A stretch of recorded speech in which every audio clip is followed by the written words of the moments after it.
the fabulous things about this situation has been, Burf, you might, I hope you agree, but I think a lot of really positive female role models have been able to find that platform because it hasn't been as busy.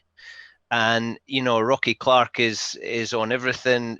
Tammy Taylor, yourself. There's a whole number of really positive role models, because while it's great that Ugo is talking about it, it's being able to see those role models, and for amateur players to see, right, yeah, no, I'm still in this. And I feel like you are all very accessible, whereas quite a lot of the professional male players who have become superstars, they've become a bit like footballers. They're not accessible anymore. Whereas you guys are still in that point, which I think is hugely influential. I'm a dad to two girls who absolutely worship Rona Lloyd and who know Helen Nelson, and who, they love Jade Conkle, who unfortunately has had to step out the game for a while to get real life going, which is a real shame. And it's easy to sling mud at Wales and at Scotland, but if you take Jade Conkle out of that Scotland 15, that's a big miss. And also, because she's been a staple in that position, no one else has really had a go to take over. COVID hits and there was no chance to bed anyone in or give them the experience or let them learn alongside Jade. It was just, right, go for it. You now need to replace Jade Conkle. But for my girls to be talking about rugby, and I saw Bod came out with something about his daughter asking, is that something girls can do? Those are crazy questions for us to be asking now. Those are absolutely ludicrous questions. My girls know that anyone can play rugby and that they should be allowed to, but they also know that anyone should be able to play netball or go swimming or do gymnastics. It's now no longer just for him or just for her.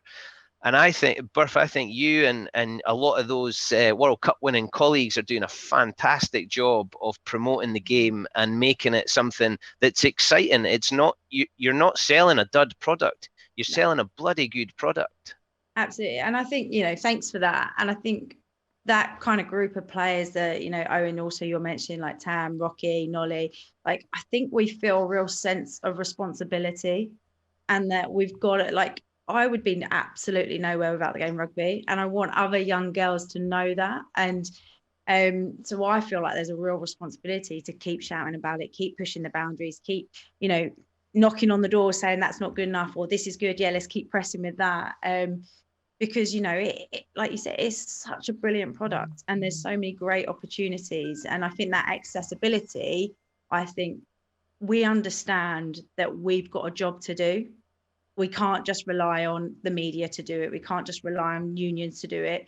We've all got to work really collectively to get it to a point where, we haven't got to be on 15 podcasts leading up to the Six Nations to get a bit of a chat around it.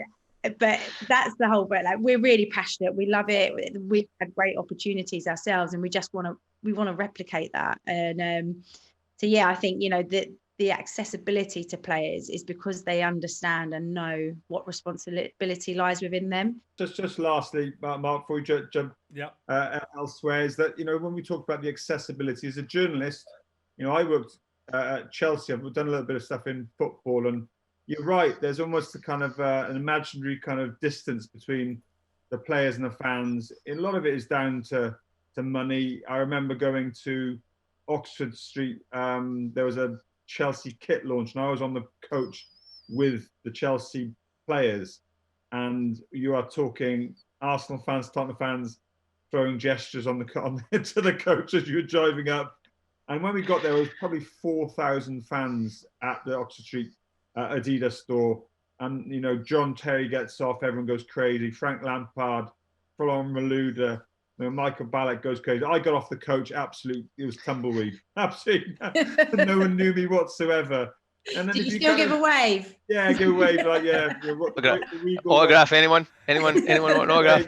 But no, it's just that, in rugby, the players are still pretty accessible, and the male players, you still got to kind of run the gauntlet of, going through press officers, going to sponsors, going through agents, and to be honest, there's often a lot of roadblocks, but I have never found that with any of the women. They are it is almost like the male players maybe 20 years ago. They're just free, give them a ring, really happy to chat, and that bodes well really with journalists being able to tell their stories, because if you're always putting up roadblocks to getting access to these players and telling stories for the youngsters to kind of look up to and see the personalities behind it, then it's a good thing. So let's keep that going.